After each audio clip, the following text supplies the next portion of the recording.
Hello and welcome back to BUPeriod as we present Your Body is Your Gem. Tonight's theme, Beauty and the Beast. Yes, we will be discussing PMSing and then we'll be discussing how to get rid of that stressing. Okay, so this is going to be a holistic approach to our moonshine tonight. For those of you who are watching, who are tuning in, thank you. We truly appreciate it. Please tell somebody that knows somebody that heard of somebody that once said what had happened to somebody about Live on Air BK. Please tell them to come through Facebook live streaming. Just a little backstory. BUPeriod, we are a lifestyle brand startup community in the startup community looking to empower women through their menstrual cycles. As of now, we're going to be creating content so that we can start to build our community and our tribe. So if you have any questions or if you know of anybody who may have any questions about our topic, please have them type in the comments section on our live stream. So tonight's guest is, we have two. Our first guest is Courtney Minich, and AKA Queen C, and she'll let you know about that name. And we will be discussing PMSing. You know, what is it? Who did it? Why do we have it? And everything in between. All right. So welcome, Miss Courtney. Hey, everybody. I'm Courtney. I met Vanessa through the wonderful New York startup community. Shout out to Memory Lane. Check it out on Amazon. Shout it out. In addition to that, I work in technology as a project manager, and I also teach technology. So I'm a Jill of all trades, as we say. But I love it. Most importantly, we're here to talk about PMSing tonight. So I like the disclaimer, and I told Vanessa this. We're going to start off by saying it's different for everybody. Some people have it, some women don't. The only people that are not allowed to tell us who has it and who's not are our male friends. So if you're a man, you don't really get to comment on PMS and what it's like and what it's not like. Period. So, so let's just, first of all, what do you think PMSing is? So I describe PMS as a feeling. It's a feeling when I'm getting on the subway in the morning and I'm like, holy shit, I'm a lot more annoyed than usual. But medically speaking, I think PMS is a time when your body is readjusting to your hormone levels, and I think it's getting an understanding, and hopefully your period comes a few days later. If not, you have some other things you probably have to worry about. Okay, well, PMSing for me is denial. That's number one, because I don't remember a time in my life that I PMSed. Except when I was 12. Quick story. At least I thought that's what it was. I used to live in a beautiful brownstone. I grew up in brownstones pretty much all my youth. And we had the sliding doors, the old-fashioned sliding doors. And my brother, I have a little annoying brother at that time, who got on my nerves so badly. Usually I just ignore him or tell mom or something like that. But he got on my nerves so badly that I took the door, rammed it, and the sliding doors, they slide on rails. The door came out the other side of the wall. That's women power for you. That's Wonder Woman power for you. And so my mother was like, Vanessa! The door was out the wall. We didn't own this house. It's a turn of the century brownstone. It's just a little disclaimer. So I go downstairs, and she's like, what is wrong with you? What are you doing? I said, he's getting on my nerves. And I took the bowl from her hand, porcelain, and smashed it on the ground. So at that time, I didn't know that there was a name for that or what was going on. But today, I think that may have been my form of PMS. I think it was, yeah. But I had never experienced any outrage like that since. Again, that was when I had first got it on onset. Then I did some research, and the beauty of the beast is that the coolest freaking thing is that from ovulation through menstruation is the time that you have these symptoms of irritability, bloating, just you feel angry, you just don't know what's going on with you. But that's the side that if you don't deal with the power that you have, it ends up as PMS. So I read that the actual power of that time is, like you said, you're more reflective. You have more of an awareness of what's going on with your life, what you like, what you don't like. And that's when you're most sensitive to the things you don't like. That's when you're most sensitive about the things that are negative in your life. That's when you have the most vivid dreams. I don't know if we know. Like, I wish, like, I'm going to start actually documenting my dreams between day 15 and day 28. And I read that if you don't properly acknowledge what you're feeling and what you're going through, it can come back and boomerang in the form of PMS. I believe that. I think your intuition is a lot higher too. I'm thinking back on all the times I've had intuition that have led me to either a not good realization or just coming to terms with something. It's always been right before my period, and just realizing that now, it's just like your heightened senses of everything, including even smell. I mean, I have a very sensitive nose anyway, but for some reason I can, and no stereotype intended, I can sniff out chocolate about 5 days before before my period, like regardless of where I am, I can find it somewhere. So I think it just really, your body is just like, it just becomes so much more sensitive in all those areas, not just your hormones, not just your rage, but just everything. So tuning into that really, really helps. So talk to us about how often you may get it, when did you know you had it, and what are some of your management techniques for it? So I'm lucky because I'm regulated. Thank you, birth control. Oh. Yes, but funny enough, I did not actually start getting the classic PMS symptoms until I was in my early 20s, so about 5 years ago, with the birth control. So that's when I actually started noticing, like clockwork, my certain feelings would change. And I mean, as recently as a few weeks ago, I would go and I was getting on the subway, and you know, Monday morning, you're angry New Yorker anyway, you're a little pissed off at why people are walking so slow, but you have this urge to just push people either out of your way and then start crying, or just like give up and go home. And then it hits you, you know, and then you go into work and then you get that surprise and you're like, oh, this all makes sense now. Now I know. I wanted to like scream at that old lady in the morning. I love the term, this all makes sense now. Yes, it's so true. I mean, there have been times, so I'm emotional. Anyone that knows me, I'm pretty emotional. I can cry very easily, but I'm 100 times worse when I am PMSing. And we all saw that, you know, that classic 7-minute dog commercial where the dogs are starving and the sad music is on. And, you know, you never saw that? No, which Oh, you got to see that. It's with Sarah McLachlan, I think. It's like that really sad song and everything. And you like normally you change the channel, but when I'm PMSing, I'm just like, the dogs are, they're so sad, you know, and I look, and then a few days later I get my period and I'm like, yes, I knew I wasn't like a weak bitch. I knew this is the reason I was crying. So now work. So you get on the train, you push the old lady out the way. You glide her onto the train. True story. You guided her out the way. Yeah. And you go, oh, okay, this all makes sense now. But now how do you move forward when you have deadlines, you have responsibilities, you have communication, how does it, you know, help you? Mm-hmm. How do you push through it? So I'm a project manager, so about 80 to 90% of my job is just communication based. And there are things every day unexpected in technology that you want to deal with and you don't want to deal with. And when you're BMSing those days, you go in and I mentally prepare myself to keep my headphones on and not really interact with anyone for the sake of someone saying the wrong thing at the wrong time or just, you know, giving me something I don't want to deal with. So I avoid it by listening to music for a few hours, regulating my external environment, should we say. I'm in the workplace, I know I'm in the workplace, but then you just have that something that pops out of nowhere and you just have to deal with.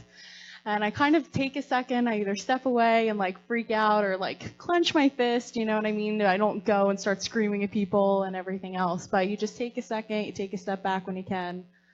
Can't always take a step back though, so what do you do there? You normally just have to do that whole count to 10 thing, you know what I mean?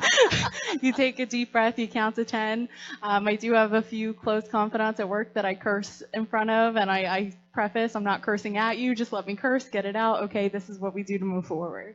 I like the basic and simple approach. The first thing you said was you set the tone, you set the environment, you put on your music. That's, you know, number one. And number two, you said that you actually, you have a support system people who are actually willing to take on that energy so that you can get it out. Exactly, yeah. And you don't go up and say like, "Hi, I'm PMSing," but you're just like, "Hey, I just need to vent for a second. Oh my God, this is bullshit. What the hell? Okay, this is what we're going to do to get it over with. Let's go. Like, let's go for a walk somewhere." So I have really supportive coworkers too, which is really awesome. Well, that's good. And as far as you said that during this heightened time, our senses are like, pew, like straight, like animal instinct, right? Literally, yeah. So how does that affect our cravings and our hunger and our what we put in our body? Because essentially, what we take in can affect our hormonal level. It can affect our energy. It can affect a lot. So what's that? There's a balance there that I think we need to take into account. If you may be craving something, and I'm wondering, is because you're craving it, is it right for you to have? Like, is it really going to send you off the roof somewhere, or is it going to calm you down? So I think it's a give and take situation. So for some reason, for the longest time, I need a Hershey bar during my PMS. No matter what, you can have every chocolate in the world. I need a Hershey bar. And this one time, an old boyfriend actually ran out an errand for me while I was PMSing, and I was like, "Please give me a Hershey bar." He said, "Okay, got it." Came back with a Crunch bar. And as something simple as that, I almost threw it at his head because I was like, I just need the Hershey bar. Like, it's just so specific. I just need to have one during my PMS and I'm good. But I started reading that actually when you crave chocolate, you might be lacking magnesium and iron.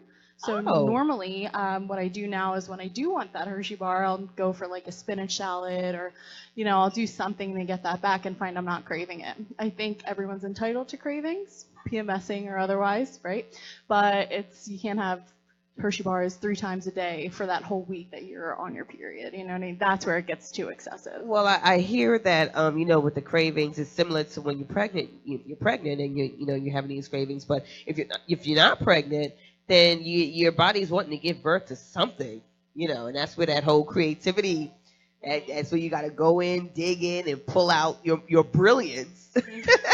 But also, I love the fact that it's almost like a roadmap. It's almost like a do-it-yourself, the instruction guide that comes with any electronic. Yep. You just said that sometimes your body may be craving magnesium or iron. That's like, it's actually telling you what to do. It's actually telling you what you need, and it's free. Exactly. But it gets into that whole disguise, right? So when you have that artificial sugar, you have all those things that sort of masks what your body actually needs. So it's the same way as when you're going through something, right? You think you're struggling with one thing and you take a step back, you self-reflect, and you realize it's something else. So now, our partners. If we don't understand really what's going on with our bodies, how do we have that real conversation where guys are not thinking, or whoever our partners are not thinking, "You're crazy, you're insane, you're a woman, you're nuts," and they leave? Or they don't, and they just don't understand. What's that conversation that we have to have with our significant others to say, "Look, here's my manual. Here are the instructions. Week 1, I'm cool. Week 2, maybe I won't do as much laundry. Week 3, if you have any, problems or issues, I can give you the best ideas, but don't fuck with me. Week 4, I'm on my cycle and I really like you." Exactly. Well, to preface that first, I live in Manhattan, so I don't have the luxury of doing my own laundry, so it's a champagne problem. But for the most part, I mean, it's just that conversation. I find the older men are, the more they understand that they don't understand it, but they're willing to just go with your flow, no pun intended. I love that. But they're willing to work with you a little bit. I think that's the communication that we need when we say, that's the safe word.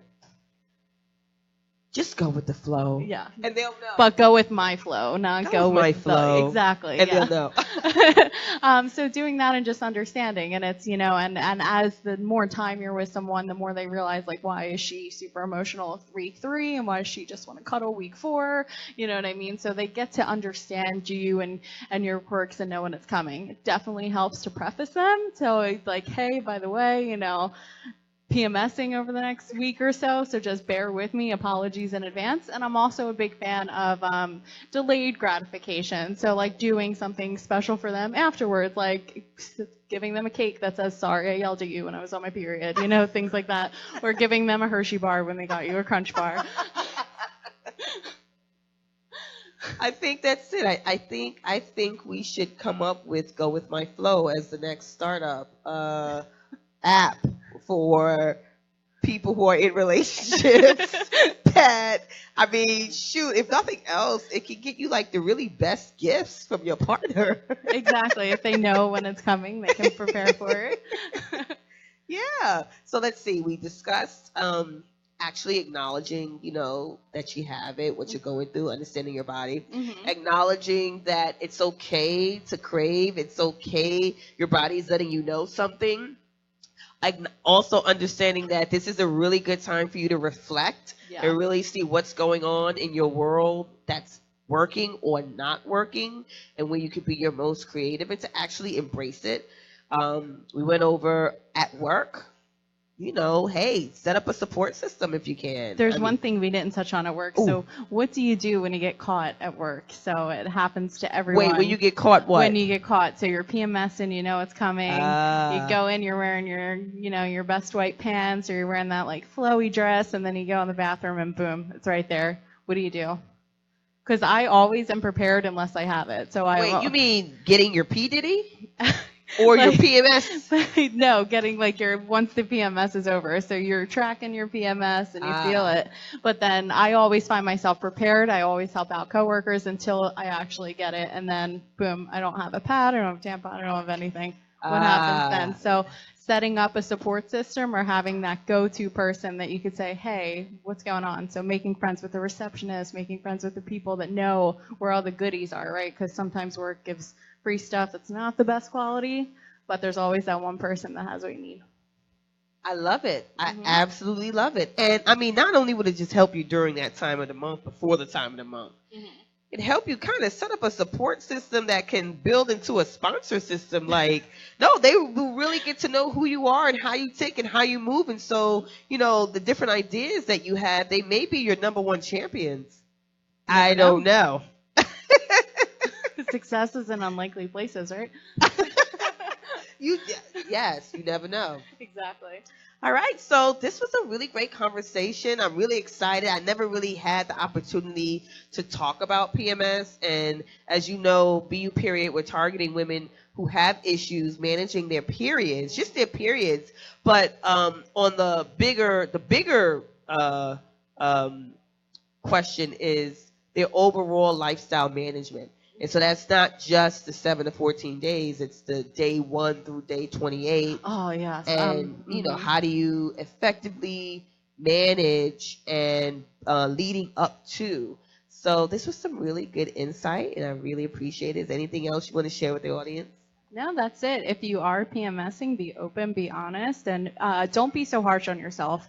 I know I just started practicing self-care, and I know that's like a very big thing this year, but it's take the time you need to reset and listen to your body. Exactly. So whatever your de-stressors are, whatever your meditation practices are, whatever your therapy as well, because like we said, you may start having things that come up that you don't understand. Maybe this is the time to take care of it. Exactly. Yeah, you take care of your body will take care of you. Why? Because your body is your gem.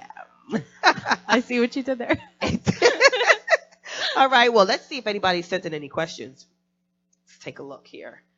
Let's see. There we go. All right. So I don't think we have any questions right now, but someone did say treat yourself. Absolutely. That's what we were just talking about, whether it's chocolate, yoga, meditation, Face masks. yeah. Treat yourself. Yeah, just treat yourself and the rest will follow. Doom, doom, doom. All right. So thank you, Courtney. Thank you. And hopefully we'll see you again. Definitely. Because you're all about female empowerment, women empowerment, people empowerment. Hell yes. The power of the P. All right, take care. Bye. So we are really excited for our next guest. But before we bring on our next guest, there's some great news that we have in the world of periods. And speaking of women empowerment, so number one, Florida is decided to walk into the shoes of New York City. So now Florida, just like New York, has eliminated taxes on all menstrual hygiene products. Woohoo! Yay, yay, yay, yay. I'm so happy. They're no longer considered luxury. They understand that it's something that we need to manage our monthly cycles. In addition, New York, Assemblymember Linda B. Rosenthal is all about empowerment and all about ensuring that we get what we need to help manage. And she is getting ready to working on passing a bill that will legalize medical marijuana and or byproducts of it to help women deal with excessive period pain and menstrual cramps and dysmenorrhea and all the things that we can't explain, but we know science has shown us that medical marijuana can help alleviate some of that pain. So she's working on that bill right now. And one of our most famed next door neighbors, Miss Whoopi Goldberg, one of my favorite peoples ever, she already has a line out that's currently in California called Whoopi and Maya.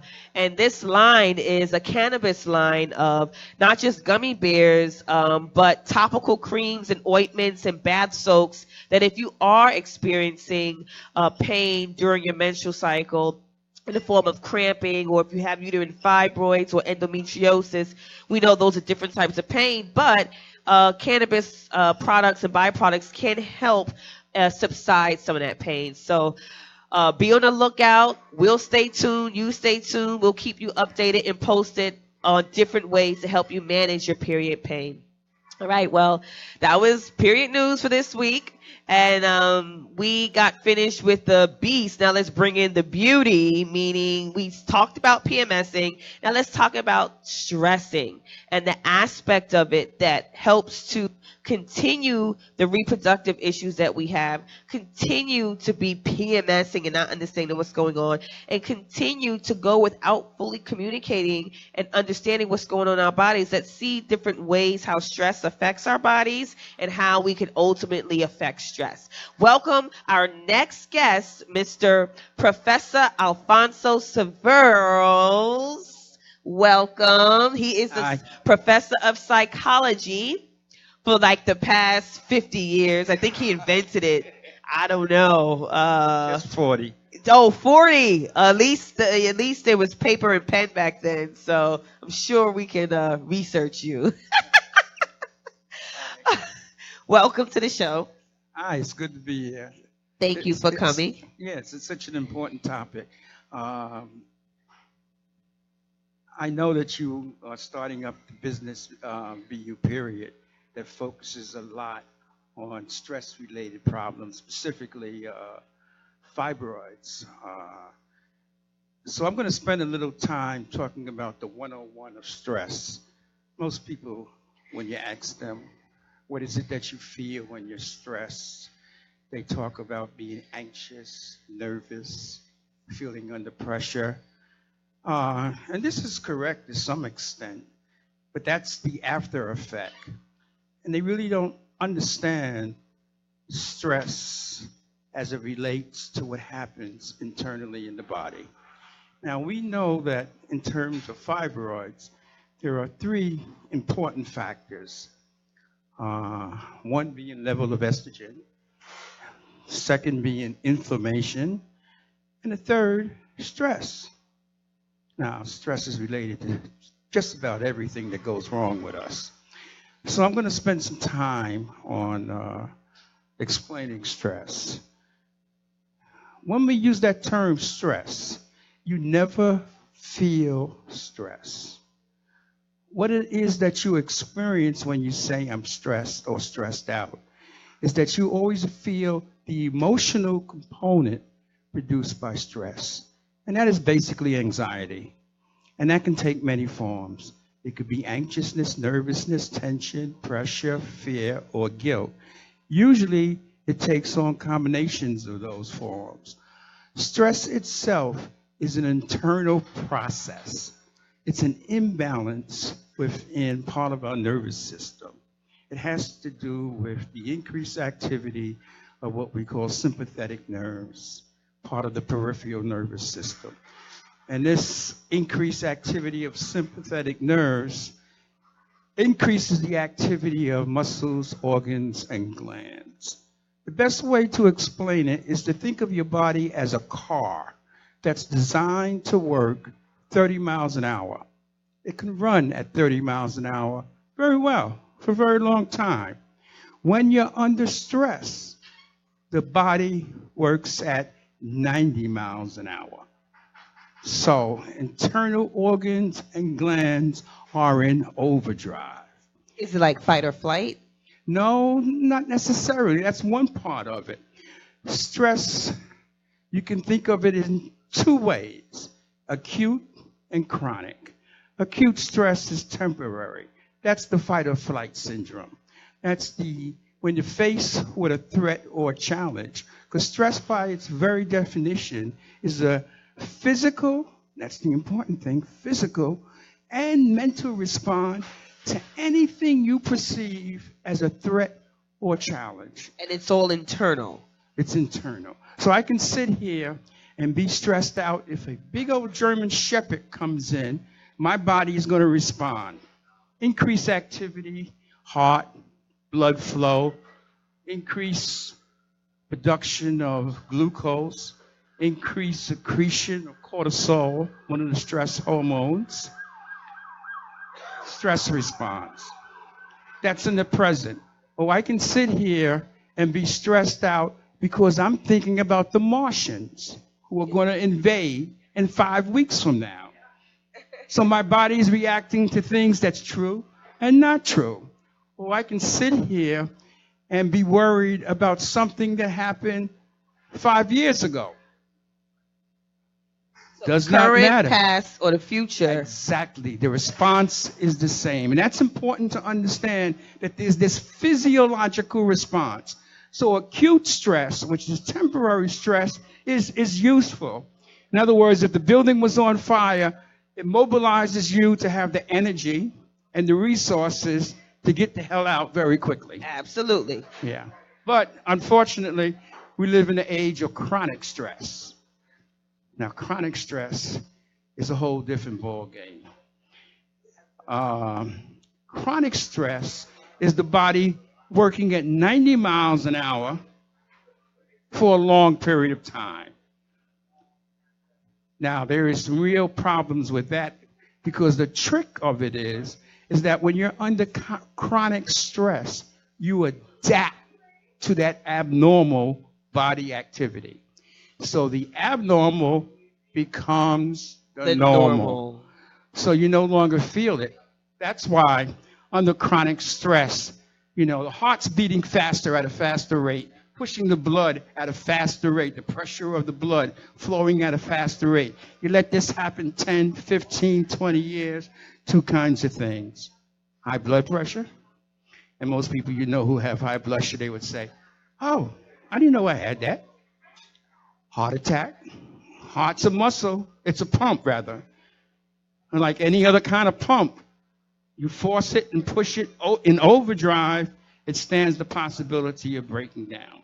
And not only that, but also under chronic stress, the body is producing all this glucose, which is basically sugar, in large amounts.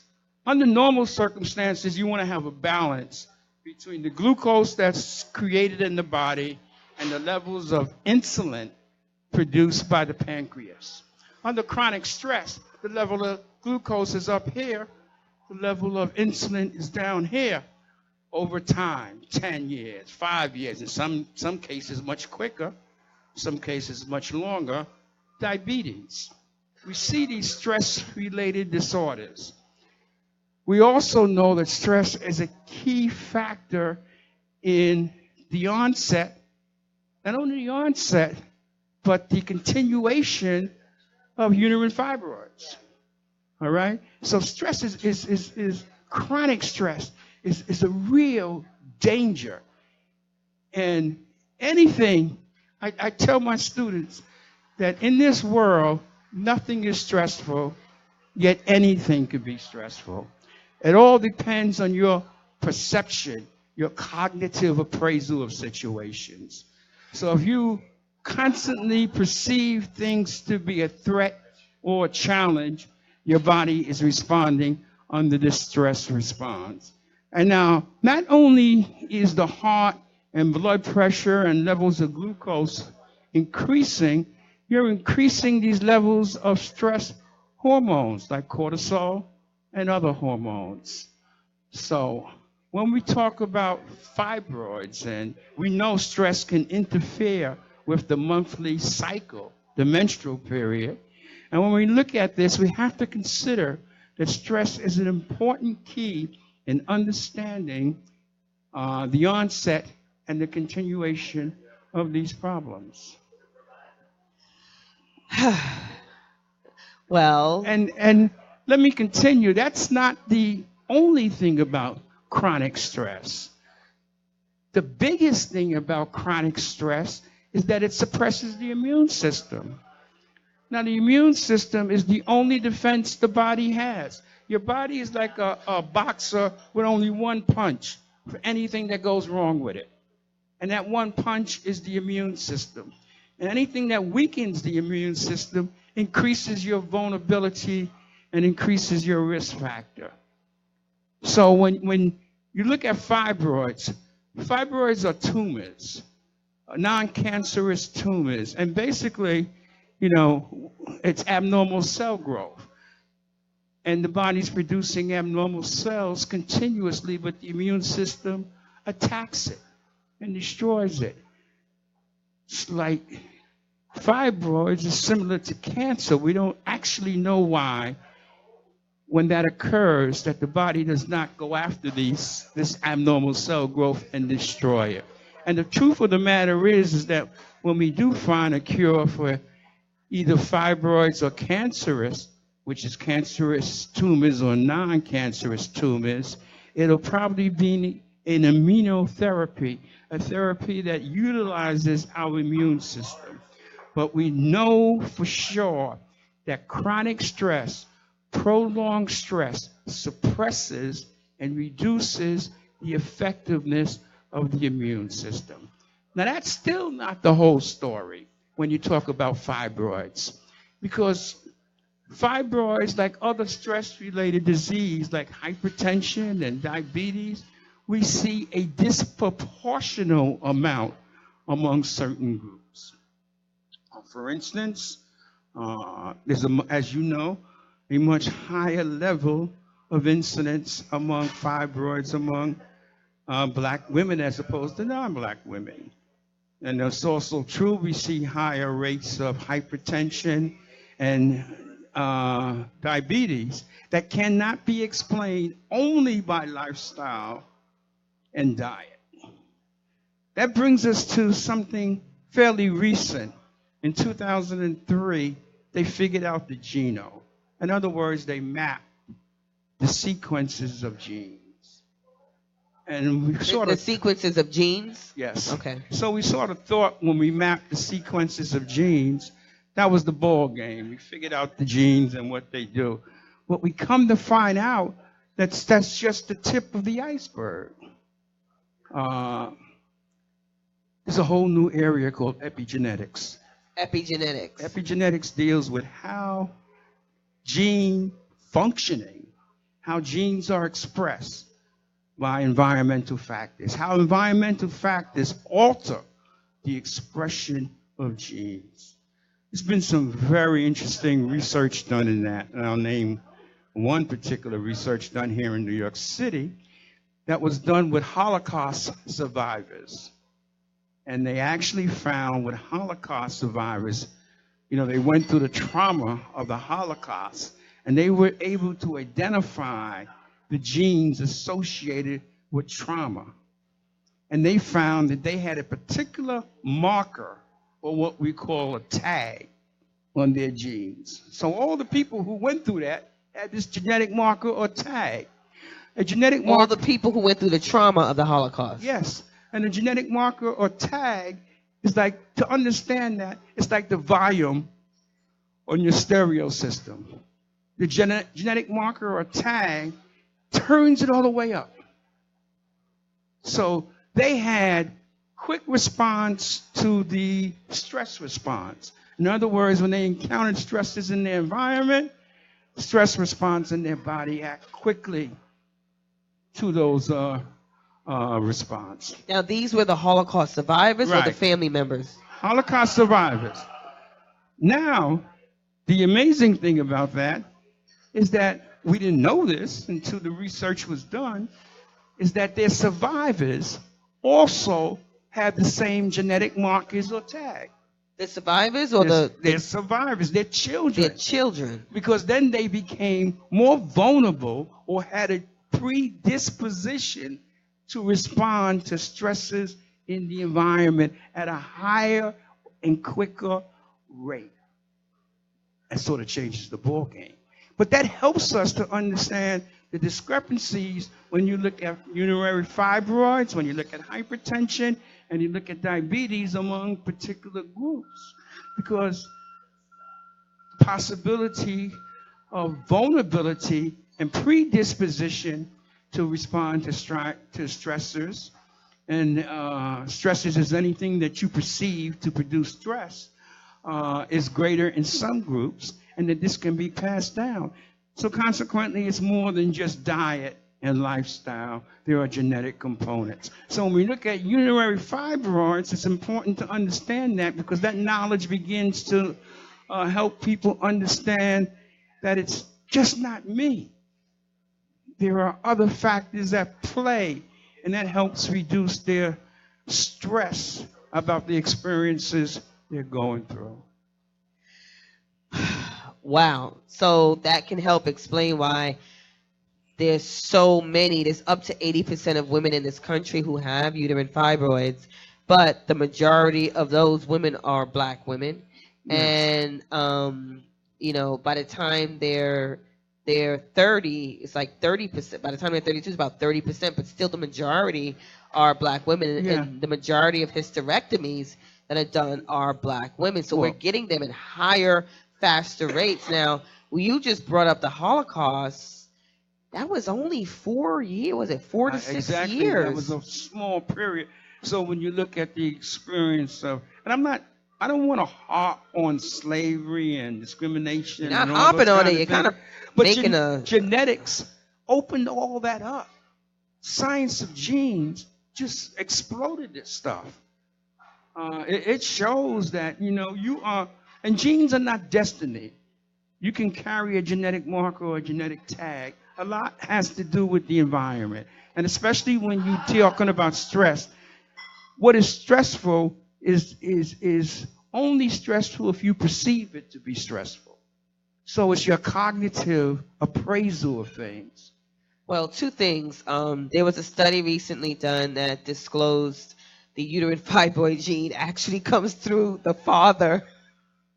Well, what's passed down? I don't know. What was passed down by the Y chromosome or the X chromosome is almost irrelevant. But the fact is, it's passed down. But the thing of it is, not only is it passed down, the volume of it, which is the vulnerability, which is the predisposition, is also passed down. So now, how we respond, is that also passed down? Because you said it's the perception of the stress that actually creates it. Yeah, if you perceive something to be stressful, your body's going to automatically respond in this stress response.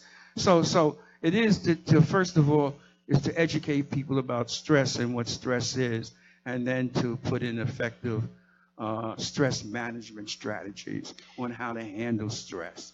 We all live in the age of anxiety. I don't care who you are. I don't care what's your ethnic or background.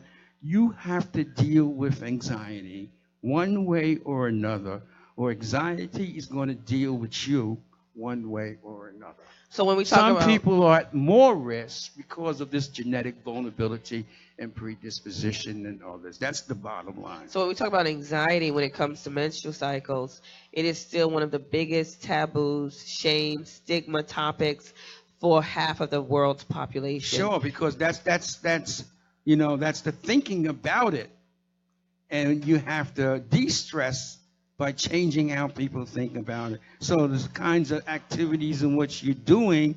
It's like you and your fibroids. I'm your father. I really didn't know you had fibroids until you told me, because you wouldn't tell me. Now, you wouldn't tell me for whatever kinds of reasons, and of course, at that particular time, I had no idea what fibroids were, but there was the taboo about discussing that.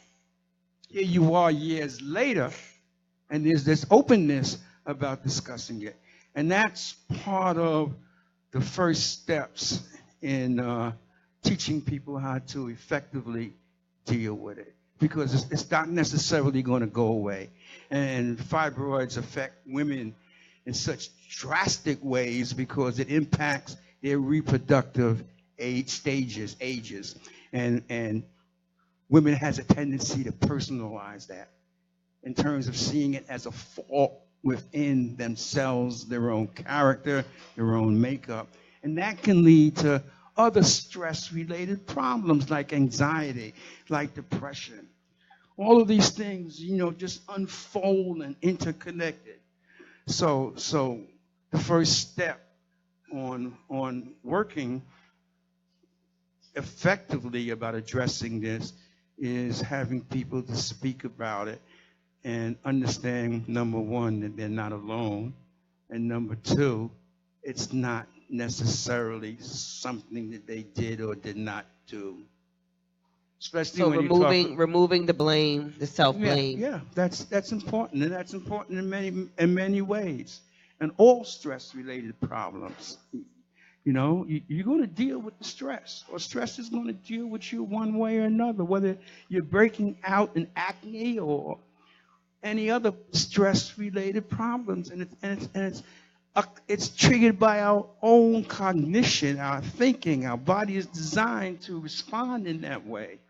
So how would you suggest to women, period, because, we are, most of us menstruate and, most of us have to manage, we're dealing with just the taboo of it. That's number one. Then the communication of it. Then the actual management of it. You're saying that we should change the way that we perceive. All three is important, and all three can lead to a greater understanding that leads to a change in perception of it.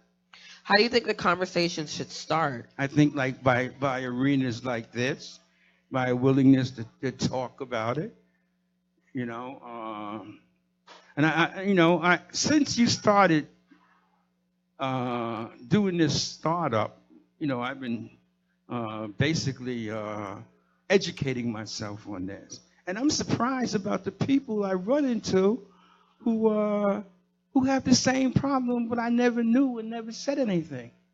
So when we were at a friend of mine's daughter's graduation party, and his sister, who I happened to mention that you're doing this and you're focusing on this area, she talked about her experiences and the experiences of her friends. Now that would have never came up in any other conversation. So exchange of we are by design social animals. And so when we socialize and exchange, we automatically feel better. So we provide that social support. Social support is a major factor in reducing levels of stress. And that's just a fact. So building the community and building a support system, and Sure, extremely important. and I think like earlier what Courtney spoke about, she actually set up a support group at her job That's important. so that when she knows she's going to go Yeah. through a period that she has someone who she can actually talk to help her manage. Right. All right. Well, thank you. And now, but one last question is therapy. And when it comes to, because we already know, like you said, we live in a world of chronic stress. We live in a world of chronic anxiety. Then you're going to add tar rolling uphill with women, who have to deal with this personalized item. Then you have women who have issues with this personalized item. So it's like this, Vanessa. Physicians have a saying, heal thyself. Nice saying, but so untrue. Okay. Most of us need to seek someone, if not to give the answers, but to listen to. So it's not that you got to be in therapy for 20 years, but it never hurts to have someone. How can it help? It can help because it reduces your level of stress, which is key. It can help because it helps you to think about your thinking. If you can change your thinking about situations, you can change your experience of stress. Well, thank you. My pleasure. And there you have it. We have just revealed the beauty in the beast and how to effectively manage your stress by figuring out how to change about how you think about whatever the factors are that are stressing you out. Yep, you're done, but you don't have to get up and leave. You have to stay for some chicken and waffles. We are here at 335 Flatbush Avenue, live on air, and they have amazing menu here, and their chicken and waffles are the bomb. So, no, you're not going to stay a little while and talk, have some wine? I'm going to finish my drink. I'll finish your drink. Well, thank you, Professor. Let's see if we have any comments that have come through. Let's see. All right. Okay. I don't see. Yeah, no, I don't see any questions. That means hopefully everyone is marinating on the topic that we just got finished talking about. Huge, like freaking huge. We're all walking around one big ass stress ball, but we're just canceling each other out because we don't even know that we're stressed. We don't even realize it. So, my goodness. So, let's I don't know, if nothing else, take some time to reflect, take some time to think. Regardless of whatever it is that you're going through, if you feel like you are different from somebody else, if you feel like something's not normal about what's going on with you and your cycle, if you feel like you really absolutely need to talk to somebody, then you just need to do it, period. I mean, it ain't no time like today, and no one's going to take care of you but you. So thank you so much for tuning in this week to Your Body is Your Gem, presented by BUPeriod, hosted by Live on Air, 335 Flatbush Avenue. And we look forward to coming back to you next week, same time, same station, 9:30 p.m. Eastern Standard Time, where we'll be discussing the big M, menopause. Ooh, yeah, that's gonna be something. But I look forward to it and I embrace it. And for all of you who know someone who knew someone who might have said something about somebody about the M word, have them tune in. We're all 6 degrees of separation from somebody, so have that somebody tune in at Live on Air BK Facebook live stream Sunday nights 9:30 p.m. Eastern Standard Time. And do not forget, your body is your gem. So just be you, period, baby.